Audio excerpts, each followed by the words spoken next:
नमस्कार विद्यार्थी मित्रांनो, MPSC एक्झाम गाईड या यूट्यूब चॅनलवर आपल्या सर्वांचे स्वागत आहे.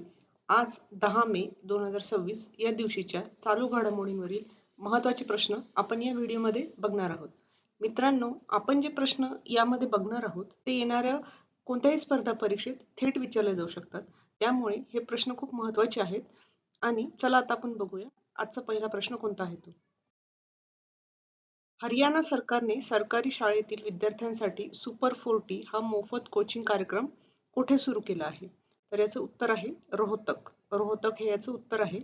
तर सरकारी शाळेतील गुणवंत विद्यार्थ्यांना JEE आणि NEET आणि NDA परीक्षांसाठी मोफत कोचिंग प्रदान करणे हे याचं उद्दिष्ट आहे. असे विद्यार्थी ज्यांना खाजगी वर्गाची महागडी फीस परवडत नाही याचे लाभार्थी असतील. आणि हरियाणा सरकारने शिक्षण क्षेत्रातील तळागाळातील विद्यार्थ्यांसाठी उचललेले हे एक महत्त्वाचे पाऊल आहे. तर हा एक खूप महत्त्वाचा प्रश्न आहे की सुपर 40 ही जी मोफत कोचिंग कार्यक्रम हरियाणा सरकारने कुठे सुरू केला? याचं उत्तर आहे रोहतक. चला आता आपण पुढील प्रश्न बघू. मे 2026 मध्ये आयोजित होणाऱ्या फ्रूट हॉरिझॉन 2026 चे यजमानपद कोणते शहर भूषवणार आहे? तर याचं उत्तर आहे लखनौ. तर केंद्रीय कृषी मंत्री शिवराज सिंग चौहान यांनी आयोजनाच्या पूर्व तयारीत सहभाग नोंदवला. उत्तर प्रदेशची राजधानी लखनौ येथे हा भव्य आंतरराष्ट्रीय स्तरावरील प्रदर्शन पार पडणार आहे. तर याचा उद्देश आहे की फलोत्पादन क्षेत्रात कृषी विकास आणि नवीन तंत्रज्ञानाला प्रोत्साहन देणे हा या मागचा उद्देश आहे. चला आता आपण पुढील प्रश्न.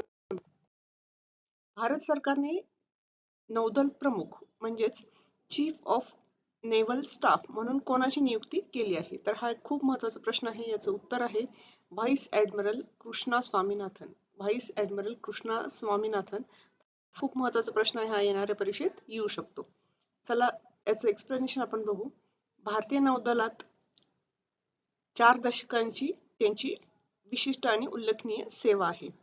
ते यापूर्वी पश्चिम नौदल कमांडचे flag officer commander in chief म्हणून कार्यरत होते. 31 मे रोजी सेवानिवृत्त होणारे विद्यमान नौदल प्रमुख ॲडमिरल दिनेश कुमार त्रिपाठी यांची ते जागा घेतील. तर चीफ ऑफ नेव्हल स्टाफ म्हणून व्हाईस ॲडमिरल कृष्णा स्वामीनाथन यांची निवड करण्यात आली आहे. आता हा एक खूप महत्त्वाचा प्रश्न आहे, हा येणाऱ्या परीक्षेत येऊ शकतो. चला आता आपण पुढील प्रश्न बघू. भारताचे नवीन चीफ ऑफ डिफेन्स स्टाफ म्हणजे CDS म्हणून कोणाची नियुक्ती करण्यात आली आहे? तर याचं उत्तर आहे लेफ्टनंट जनरल NS राजा सुब्रमणी. लेफ्टनंट जनरल NS राजा सुब्रमणी हे याचं योग्य उत्तर आहे. तर पदभार स्वीकारल्यापासून ते सैन्य व्यवहार विभागाचे सचिव म्हणूनही कार्य करतील. तर याआधी त्यांनी कोणती पदे भूषवली आहेत? त्यांनी राष्ट्रीय सुरक्षा परिषद सचिवालयात सैन्य सल्लागार तसेच लष्कराचे उपप्रमुख आणि कमांडरचे प्रमुख म्हणूनही त्यांनी कार्य केले आहे. तर 30 मे रोजी निवृत्त होणाऱ्या जनरल अनिल चौहान यांच्या जागी ही महत्त्वपूर्ण नियुक्ती करण्यात आली आहे. तर हा एक खूप महत्त्वाचा प्रश्न आहे. चीफ ऑफ डिफेन्स स्टाफ हे खूप महत्त्वाचं पद आहे.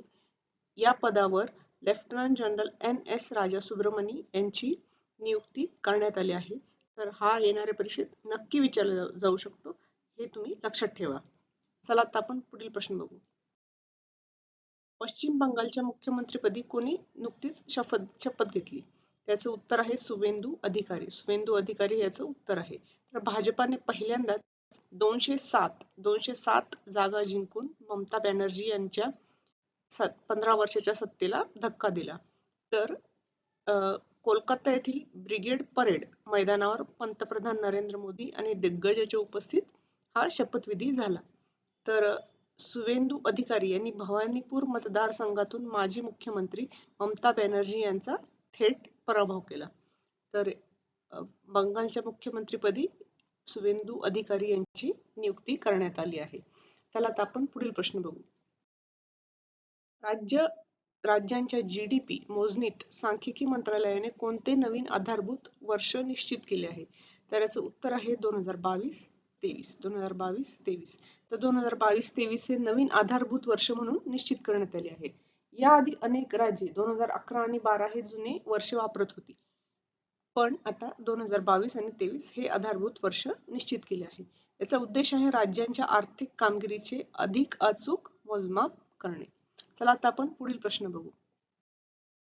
नीती आयोगाच्या अहवालानुसार 2024-25 मध्ये कोणत्या राज्याने प्राथमिक शाळेतील गळतीचे प्रमाण म्हणजे ड्रॉपआउट रेट 0% राखले आहे? तर ड्रॉपआउट रेट 0% नीती आयोगाच्या अहवालानुसार कोणत्या राज्याने प्राथमिक शाळेतील गळतीचे प्रमाण 0% राखले आहे?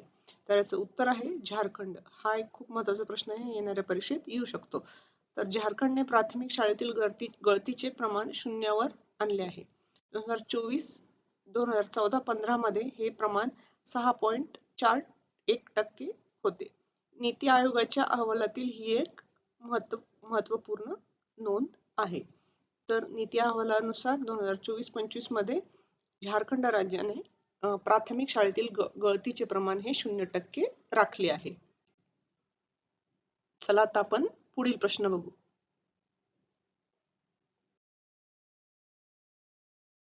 DRDO आणि हवाई दलाने नुकतीच कोणत्या पहिल्या स्वदेशी ग्लाइड वेपनची यशस्वी चाचणी घेतली आहे?